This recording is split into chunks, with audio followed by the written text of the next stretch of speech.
This year has been massive for me as far as connecting with my intuition and really deepening what I would even dare call psychic abilities and touching into this world of magic and witchcraft that was very suppressed, very demonized when I was growing up. And I've had this complete transformation in my own life and welcoming of this energy and this knowledge. And along my path, actually, back whenever I was very much not into witchcraft or any magic or anything yet, I got to know a beautiful woman named Leigh through another friend who's been on the podcast, Ethan. Our storytelling episode is very early on in the podcast, so check that out. But I got to know Leigh, and I have the pleasure of bringing Leigh onto the podcast today. So welcome to the Mystical Movement Show, Leigh. Thank you so much for having me. It is wonderful to be here. I'm so excited. Me too, me too. And your name is Leigh In Tune. And so, Yeah. can you tell us a little bit about yourself, a little bit about this name? And then I want you to go into your story, but not just any way of going into your story, but go into your story through the lens of witchcraft and magic and creativity and how those things have coalesced into who you are and where you are now. Absolutely. So, my name is Leigh, and I am an intuitive. I'm a tarot reader. I'm a Reiki master. I'm an energetic sound healer, and I'm also a singer. And I was a singer first, first and foremost. I have a BFA in musical theater. And so, when my business kind of came to fruition, I I still use it as an umbrella for pretty much all of my endeavors, which includes performing as well as my intuitive work. Thus, Leigh In Tune was born because it kind of was all encompassing. So that's a little bit about kind of where the name came from. But yeah, for me, I mean, I was a very creative kid. I started doing theater when I was 8. I did my first show. And so I was always immersed in the arts. It really saved me, probably kept me out of a lot of trouble. Um, but I also was always a very sensitive kid and was extremely into the paranormal from a very early age. I mean, I'm talking very young. I was, watching old episodes of Sightings, which was this like ghost show on on TV, and very into Sylvia Brown, who was a psychic, and like just always my whole life very into anything occult, paranormal, mystical, magical. And I think, like most little girls, I pretended to be a witch and would make potions, and I've always been very highly sensitive and intuitive.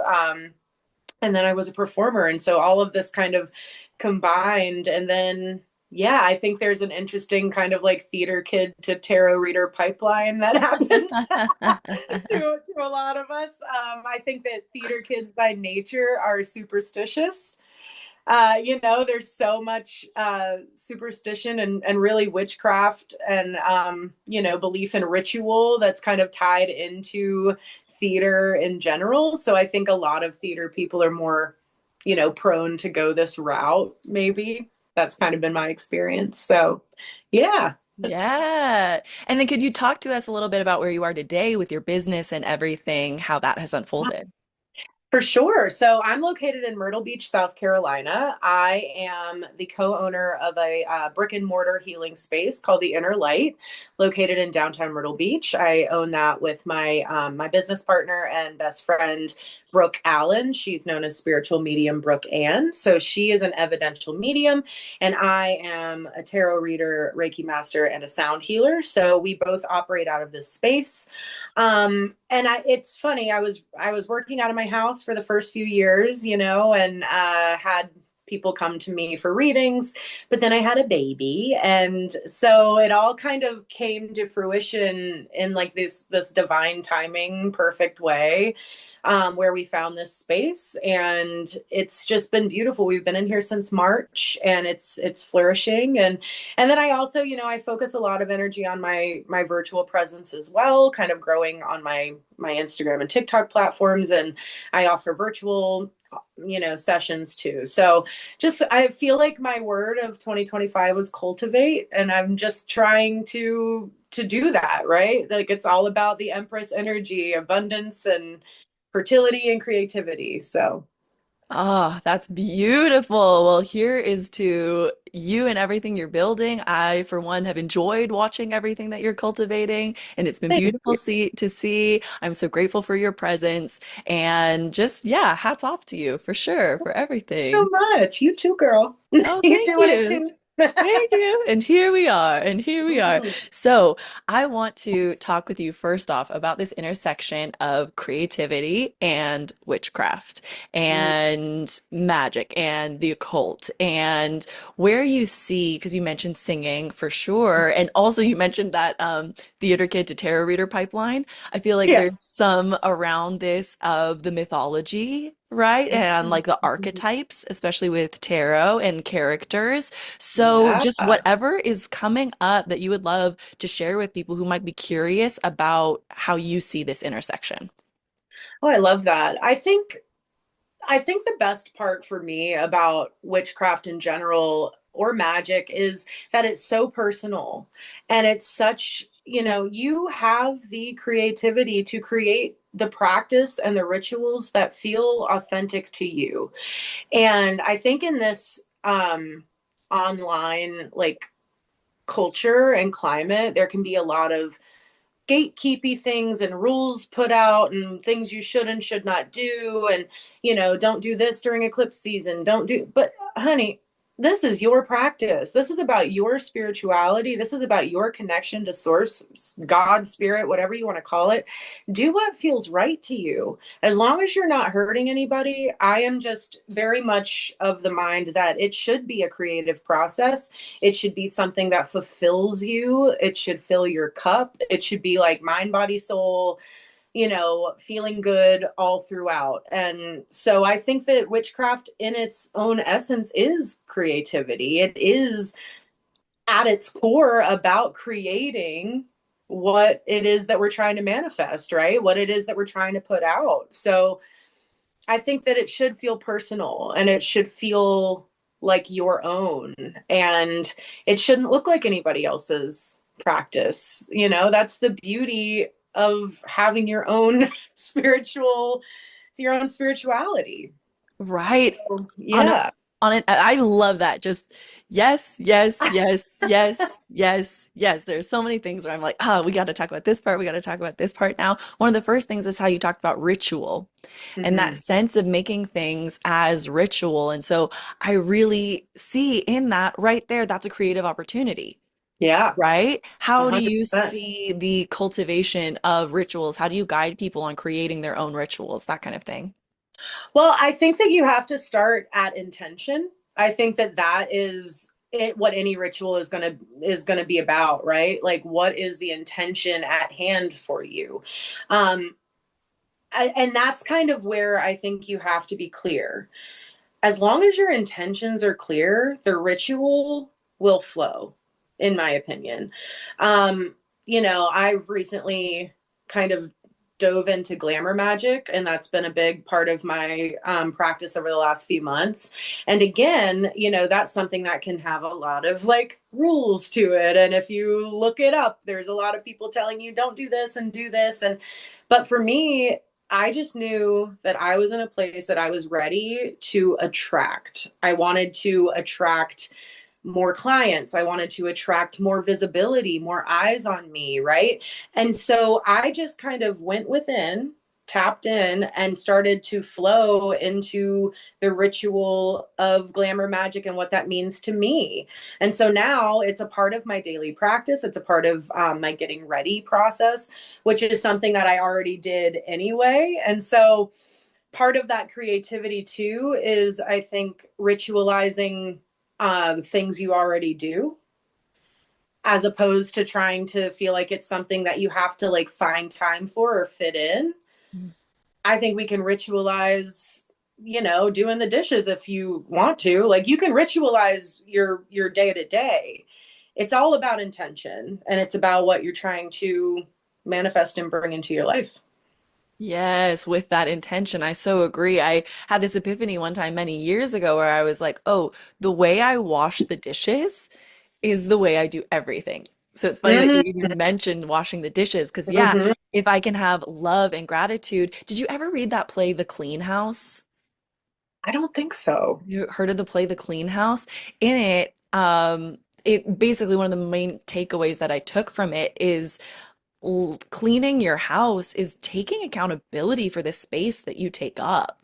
Hmm. And, well, like when I'm washing those dishes, am I like, oh, this is so annoying to do? Or am I like, I am so grateful that I had this meal that was on Yes, these plates? exactly.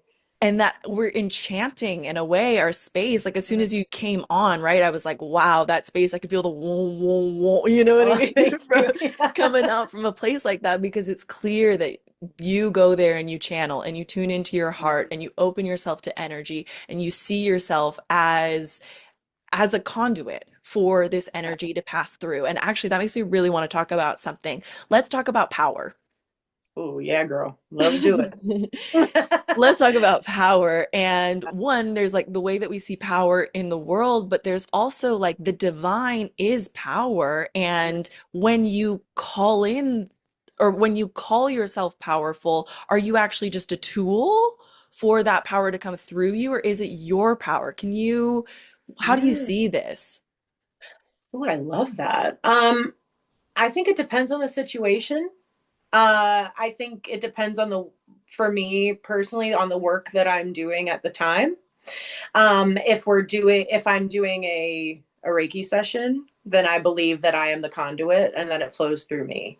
But if we're talking about me standing up for myself, then I believe that's my own power that I'm pulling from.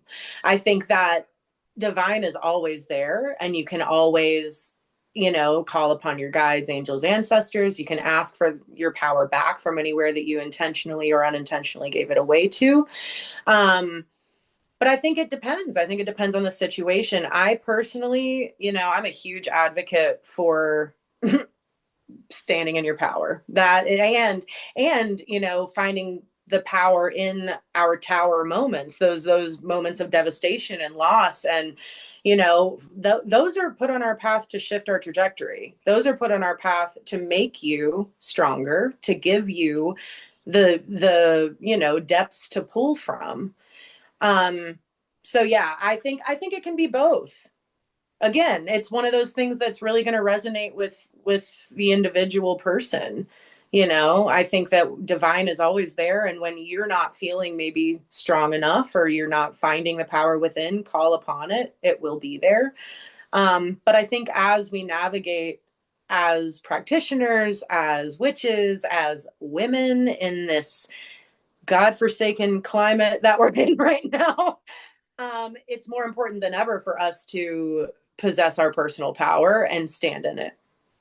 Absolutely, but for 10 so toes down. many, yes, yes. And yet I notice for myself, and yeah, I say for so many, I'm talking about me. I'm sure you're speaking for so many. Yeah, somebody's got to agree, right? That the way that we've seen power portrayed makes it seem like it's a bad thing, like a Mm, dirty thing, or even like with that with yep. money as well. And you as a business owner, Oh I'm yeah. sure, and someone who has to charge for their services because you Yep. have to pay to live, you know what I mean? It's part of how we exchange value today. But yet money also has this connotation of being evil. And then so there's all these like ways of thinking of power as very pain. And so like I know that Mm, at least for me, I feel like is where my hesitancy has been. And it's been yep. like, well, don't be too loud, don't be too in charge, you know what I mean? Because those Yep. things are stepping into your power. Have you experienced any of that? And how do you overcome it? Absolutely. I think, uh, for me, it's boundaries first and foremost. And when I started to learn what that even meant, when I started to implement boundaries, that was really when I started to find my own personal power. And I'm talking like boundaries with the people closest to me. It has to start.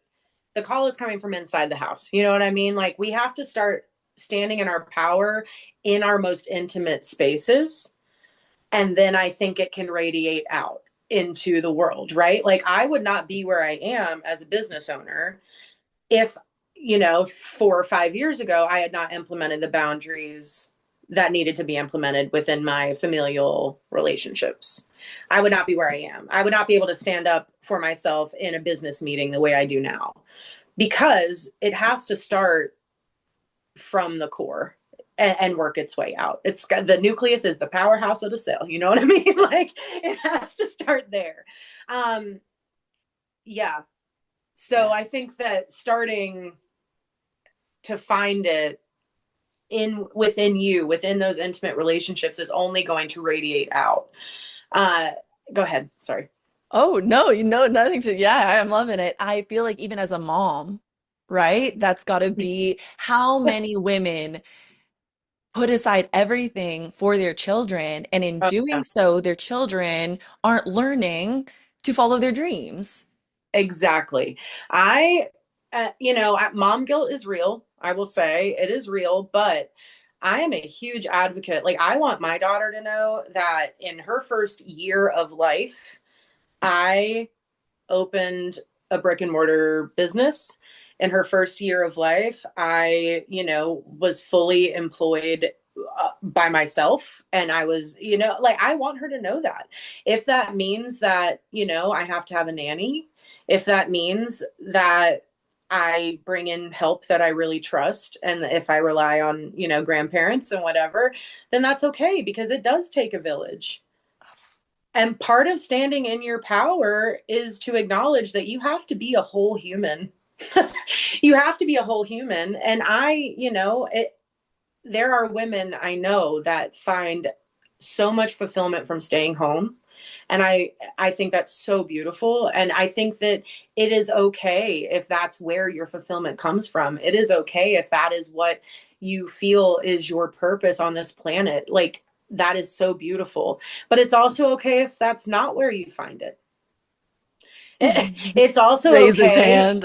Yeah, well, I mean, me too. And there was a lot of guilt there for me in the beginning. You know, I'm 36. I waited till I was 35 to have a baby, and I'm not having another one. Like, I didn't even know if I wanted kids, to be honest. And then she came, and I'm obsessed with her. But I'm a whole person. I'm a mother, but I'm also, you know, a lot of other things. I'm a friend, and I'm a performer, and I'm a business owner, and I'm a lot of things. And I think that the more fulfilled I am and the more complete I am, the better of a mother I can be, the better I can show up in all the roles in my life that I play on a daily basis. I think that's the power, right? Like, recognizing what fills you and fulfills you and fuels you, and allowing yourself to do those things. That's where the power lies. Right. And in a way, following those things that you love, following that bliss, letting it empower you is still letting the divine flow Mhm. through you as a channel, because that's where those desires are coming from. That's Yeah. something that I've absolutely had to unlearn, is that my desires are evil, that what my Mhm. body wants is evil, that Mhm. wanting things, wanting to feel good is evil and Yeah. selfish. And yeah, absolutely taking back my power from Mhm. that and recognizing that, oh, whenever I am living in a small, like sad life, then there's none of that power flowing through me. I'm not serving the world with my gifts. I'm not bringing myself to things. I'm not connecting with people. I'm not sharing from my heart. I'm not using my voice. All of these gifts Yeah. that have been given in this lifetime, we get one shot with Yep. this one, Hello. and so Yeah. yeah, stepping into your power, it almost feels like how could you not? How could you not? But yet a lot of people don't. And that's why it's really important for people like us just to be the voice and to give permission. Mm, I think that's so much of it. So many, and I'm going to speak on women, so many women don't give themselves permission. They don't give themselves permission to explore. They don't give themselves permission to feel good, like you said, to feel pleasure, to feel that spark. We are taught to stay small, don't take up too much space, do what you're supposed to do, keep your head down, right? Like, and that's, I always say, for me, like, I am not the kind of tarot reader or energy healer that you would just go to for fun at a fair. Like, that's not my vibe. Like, if you just want like a quick little fun tarot reading, I'm not your girl. Like, if you're coming to me, we're getting down to the nitty gritty.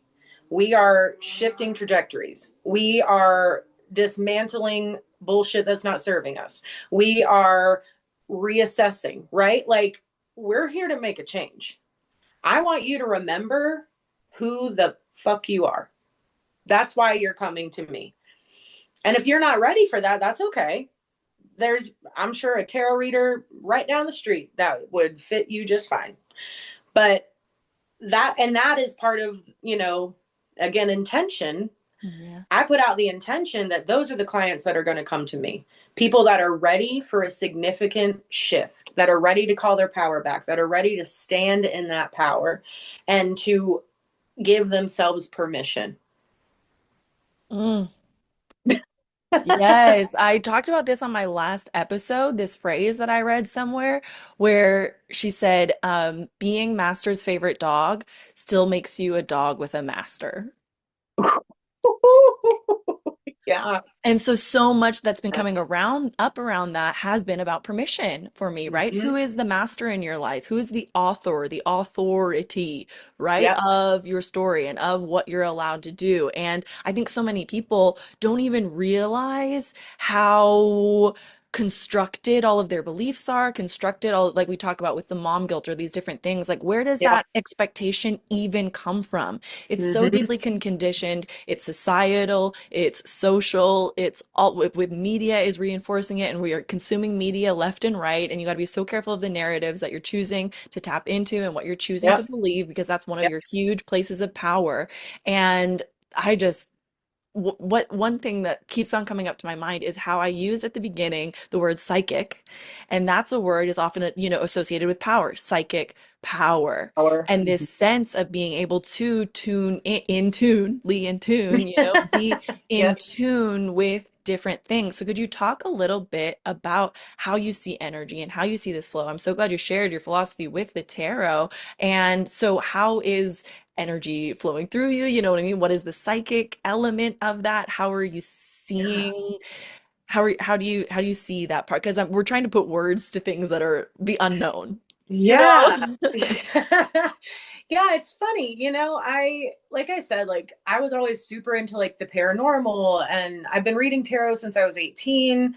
I've always been really intuitive, but my journey kind of moving into like energy work did not really come to fruition until about 2022. Um, which is when I kind of credit like my big spiritual awakening happening, which really led me on this path. And I'll be honest, like I'm a Reiki master teacher. I've gone through the certifications. I do a lot of Reiki on clients, but there are some people that like embody that energy. They are Reiki, right? That's not me. For me, it is a tool that's in my tool belt. I think it's beautiful. It's for those that don't know, it's a Japanese healing modality. It allows energy to flow through the body, clearing blockages. And because often a lot of trauma that we experience is stored in our body and our different chakras. Um, and so I think that for me, all of it, I just think I always call it my spiritual tool belt. I feel like I'm just wearing a little my little tool belt when I go into a session. It's like I keep Reiki in this pocket, I keep my sound healing in this pocket, because I think it's the goal is the same always. The goal is the same no matter what modality I'm using, and that is to create change, to create transformation. Depending on the person, will depend on what modalities I think they're going to respond to the best, right? For somebody that may be just dipping a toe in, maybe not ready to dive all the way, Reiki is a beautiful thing because it can be very gentle, and it kind of plays off of the person out on the table, right? It's going to give them, it's going to flow where it's meant to flow, and it's going to give them the energy they're meant to receive. So it can be a really gentle thing. Whereas like my energetic sound healing, I don't do sound baths. I do like where I put the bowls on the body. Mm. And that can be really intense, right? So like I don't say that's for everybody because it can really rock you. Like, and just like with my tarot, if you're not open to like some big conversations, then that's not going to be right for you either. So as far as like how I view energy, I think that it's all about how open you are to receiving it. It's going to flow the way it's meant to flow. It's a conversation. It's a two-way street. It's a reciprocal relationship.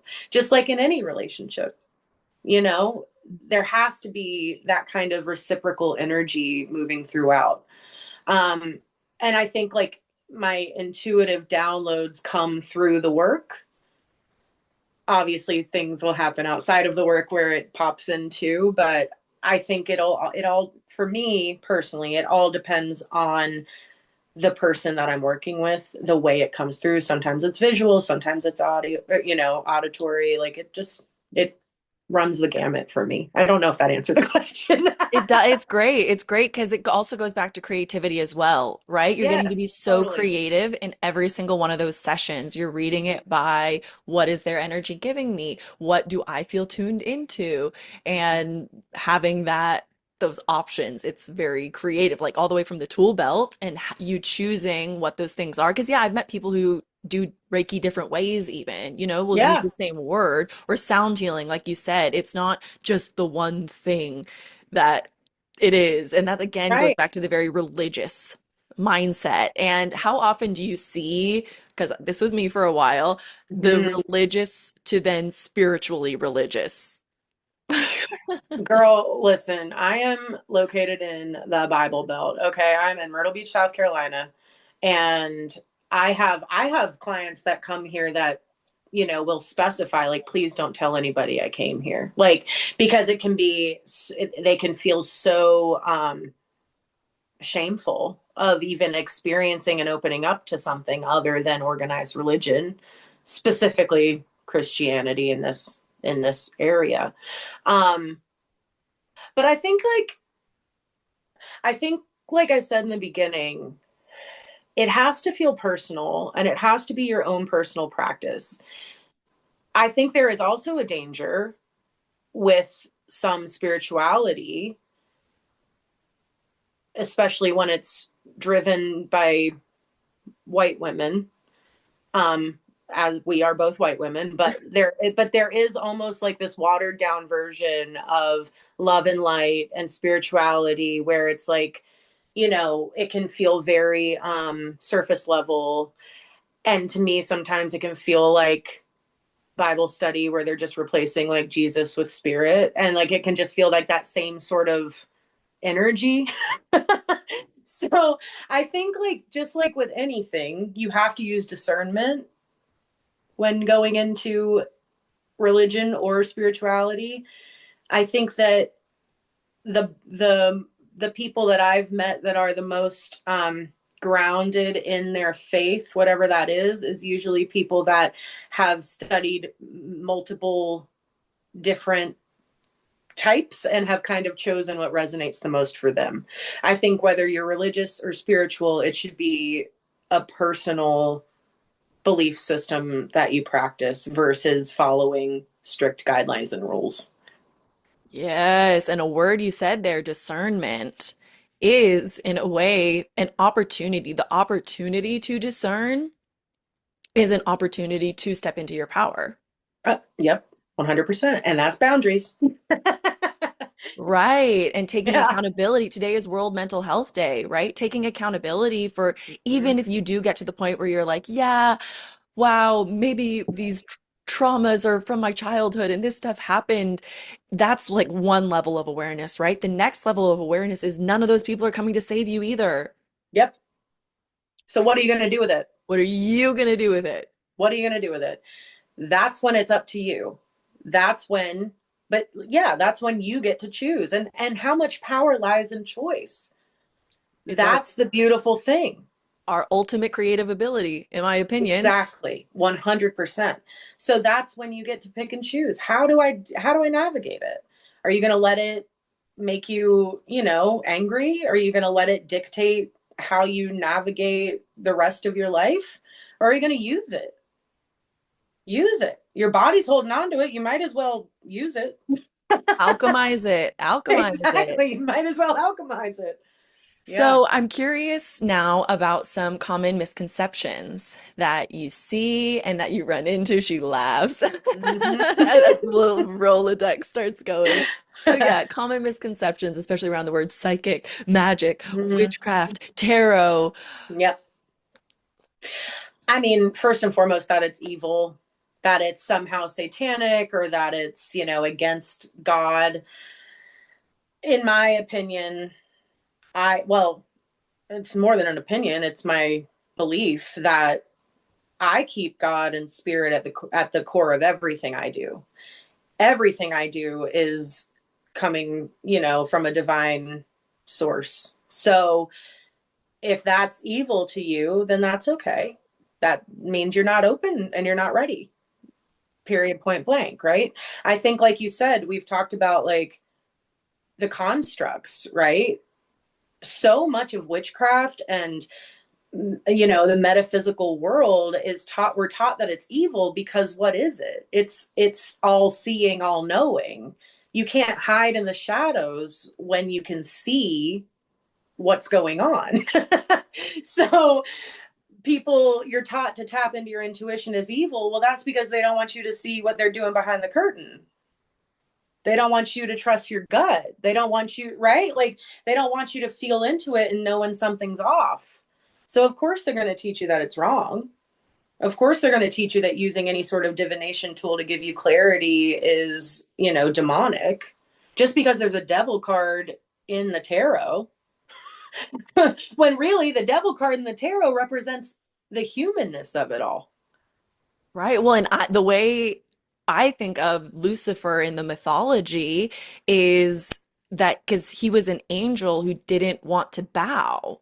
Mm-hmm. And so it's this part of us that refuses to bow. So of Yep. course, then if someone is trying to get you master and you're not being master's favorite dog, master is trying to get you to sit, you know Mm-hmm. what I mean? Then that part of you that doesn't want to sit will be called the devil, will be Yep. called this evil thing that then is, yeah, what is the word? Demonized. Demonized. Thank you. I like demonified though. We'll go with Yeah, it. yeah, yeah. We can go with that from now on. Yeah. So, would you like to get into a reading for me now? I would love to, of course. I'm Let's very see. excited. Me too. I have wanted a reading from you, and so yeah, Why this not? and Let's I've do never it. done one recorded and live though, but it doesn't feel like different to No, me. I know. It's funny because like I do a lot of virtual readings and people will be like, "Oh, but should I do virtual or in person?" I said, it's gonna be what it's gonna be. Like the cards are gonna say what they're gonna say, whether you're in front of me or we're on the screen, right? The And cards are gonna call what they call. Zeno's theory of incompleteness is there is no separation, right? If I were to go halfway to Myrtle Beach right now, or if I were to go to Myrtle Beach right now, I'd have to cross the halfway point, right? Mm-hmm. And then I'd have to cross halfway of that. And then have to cross halfway of that and halfway of that. And so I would never actually end up meeting you because there'd always be a halfway point. So it's this, yeah, playing into, I think of it as the oneness of all things because Mm-hmm. it's all connected. And so the energy, I've, yeah, done tarot readings myself all online, just, yeah, never recorded them to put online. I've always been in a smaller space, but all right, it looks like you've got some laid out whenever you're I ready. sure do. So talk to me a little. Are you single? Yep. Yeah. Is that recent? No, it's been, well, okay, it's been just over 2 years since my last relationship, and I was Uh-huh. celibate for 2 years. Oh, And then okay. Okay. this year has been real fun. She's having a good time. She's having a good time. Okay, I love that. Um, I'm asking because we have Four of Wands and it's reverse popping up, right? So when that happens, often we are in search of a place that we feel, or a person that we feel at home with, and that is going to celebrate and uplift us and support us, right? So it's almost like I'm searching for the stability. Now, you're finding that on your own, and I know that because it also pops up with Hermit, right? I love the hermit, honey. And I love that we're in our 9 year and the hermit pops up for you, right? Which is all about letting go of shit that's not serving us.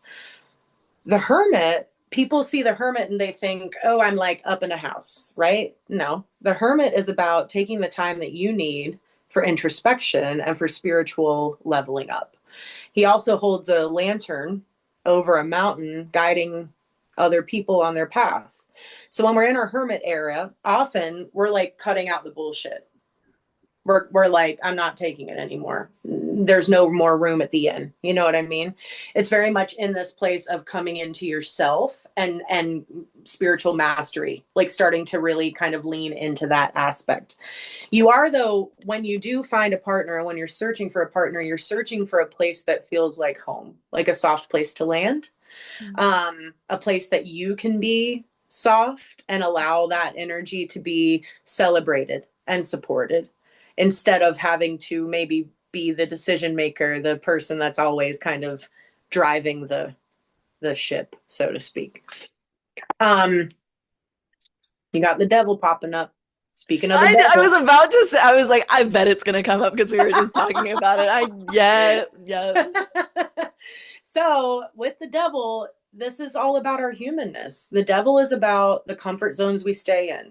It can be about complacency. It can be about the things that even if we know that we've outgrown it, it can be us staying in a place because it's comfortable and not moving forward. Even if we feel ready, there's like an undercurrent of just being like comfortable where I am. It can also be overindulgence of some kind. It can be toxic patterns, addictions, vices, those sort of things rearing their ugly heads. I always just say it's the devil on our shoulder. It's the devil we know, right? It can just be us feeling comfortable and not wanting to like wriggle out of those comfort zones, not ready to break the chains. Exactly. Um, which it's interesting when the devil and the hermit pop up together because you almost have to go into hermit mode to get out of the throes of the devil, right? Like we have to do the introspection, we have to do the shadow work. A lot of this is about shadow work for you. I don't know if you feel that way, but it feels like right now in this era for you, there's a lot of like unpacking happening, a lot of uncovering, a lot of like moving the sand off of the rocks and kind of like picking things up and looking at them from different angles. Um, so yeah, that's what you got popping up. You also have I want to talk a little bit about abundance mindset versus lack mindset with you because you have Ace of Pentacles in its reverse. Okay. So, money story, tapping into our root chakra. If we grew up in a place that we're always hearing, I can't afford that, I don't have enough for that, we can't do that, right? Those are hard things to reprogram. So, with Ace of Pentacles in its reverse, we're in a place of try. I think for you, a big part of this hermit era is you trying to like reprogram a lot of these belief systems that were ingrained from a very young age. And like I know you were talking about, kind of the standing in your power and the beliefs that you were taught, like not to be big and make a lot of noise. And this can be that too. It's kind of coming to a place of realizing you deserve abundance. You deserve, money. Again, we're talking about money being power, right? Pentacles are the tangible world. So it's not just money, it's opportunities. It's stability, security, all of those things, right? When's your birthday? December 9th. Mm-hmm. So another, as soon as you said nine as well, I was like, I'm a nine. Yeah, yeah, yeah. It's just Sag, right? So, Uh-huh.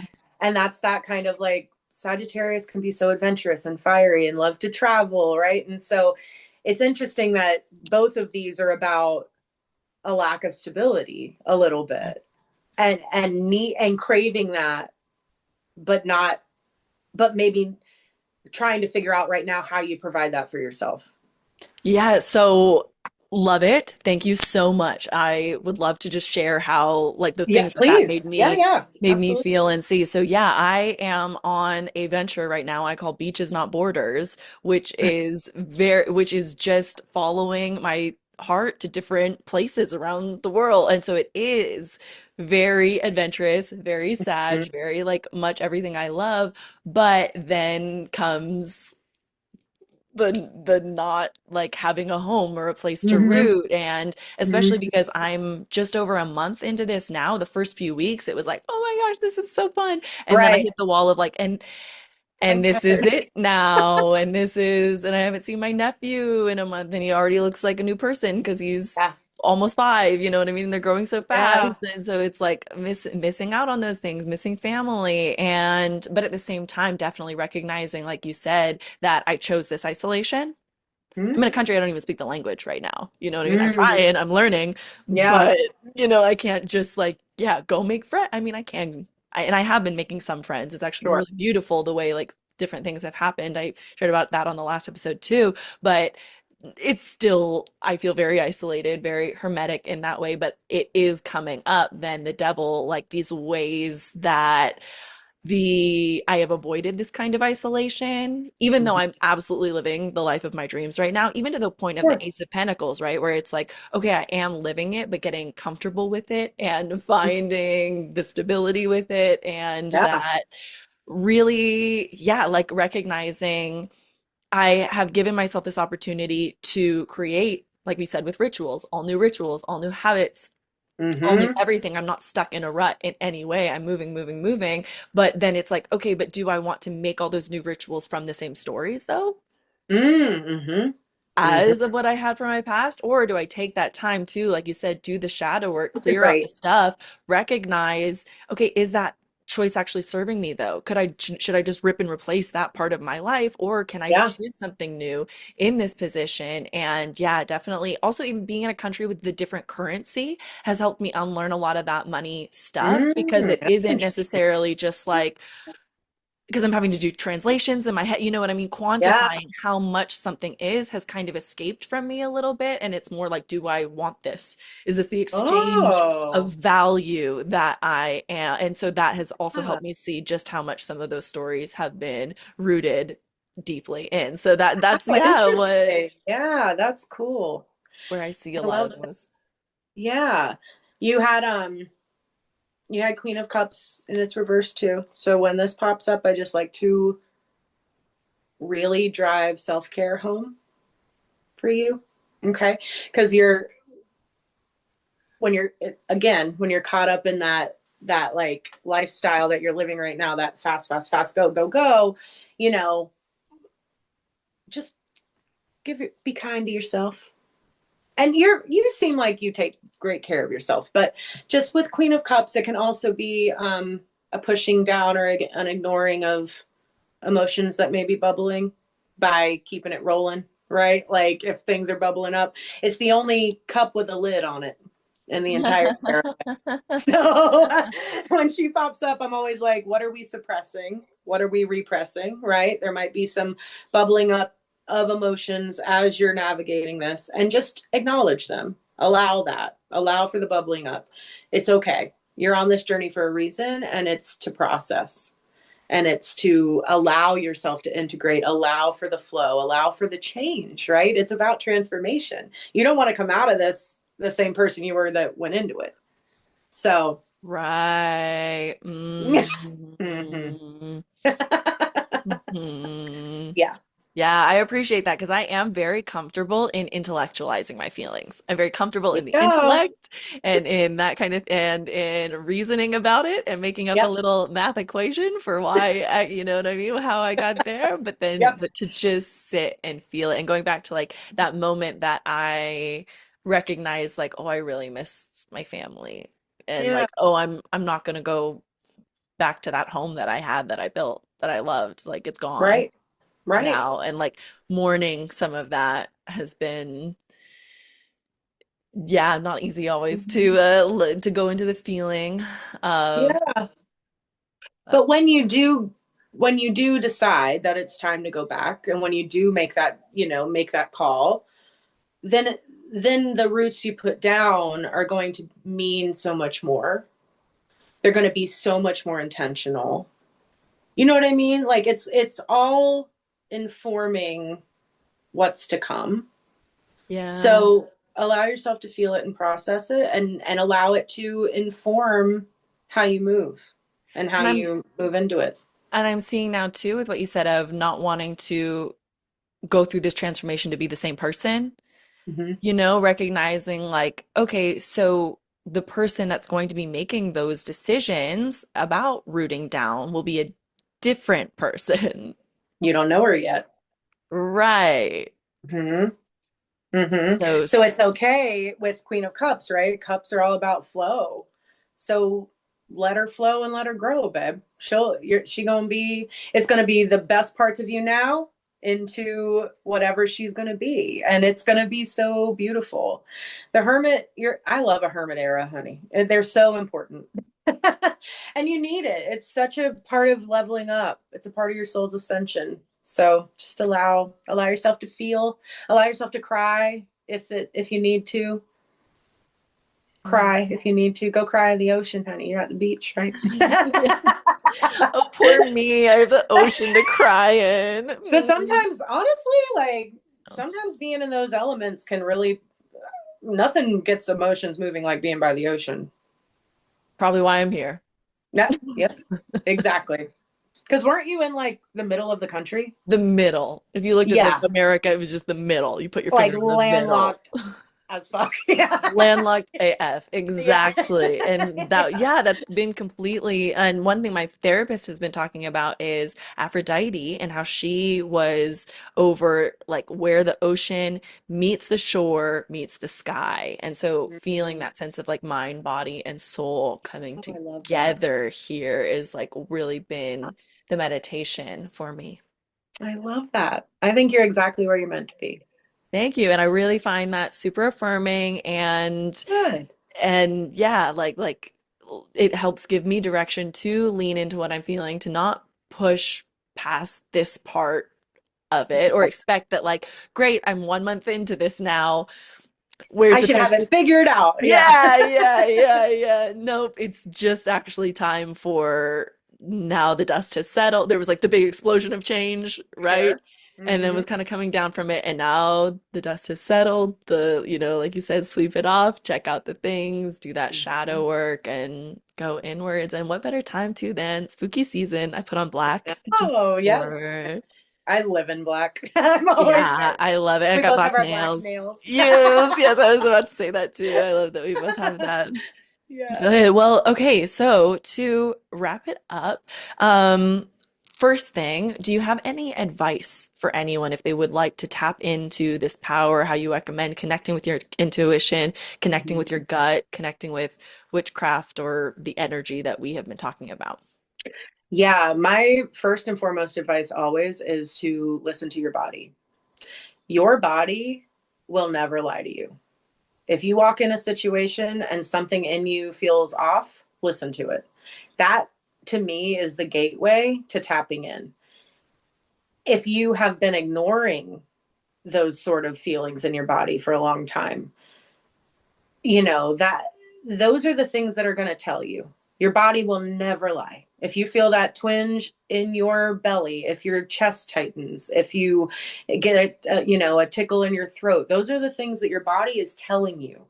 It's like an alarm. So first and foremost, I tell anybody, all my clients, anybody that I'm working with that's trying to tap in, pay attention to your body first and then allow your mind to assess it. But so often when our bodies tell us something is wrong, we think ourselves out of it. We convince ourselves that we're wrong. That's when quote unquote logic comes in, but your body will never lie to you. And as long as you navigate from a place of what feels right to you in your body, you will never go wrong. Mhm. Amen. Yes, I so agree. Yeah. And then, so everyone, you heard her wonderful tarot reading. You have to go get her. So thank you again. Thank you so Oh, much. my pleasure. I Thank you. really appreciate that. Of course. And so, could you share with people where they can book a reading with you, where they can find you, find your content online? She does great readings just for free, even on Instagram for the collective. So, could you tune people Yeah. into where to find you? Of course, I'm on Instagram and TikTok at Leigh In Tune. It's Leightune. And if you go there, you can check the link in my bio, but my website is www.leighinTune.com. And I do all my tarot readings virtually. I do distance Reiki as well. So, yeah, I'd love to connect. Yes, so you got to go find Lee. And thank you so much for listening to this episode. Thank you, Lee, so much for being here today. It has been a Thank you, pleasure Natalie. talking to you. Yes, it was wonderful. Thank you so much for having me.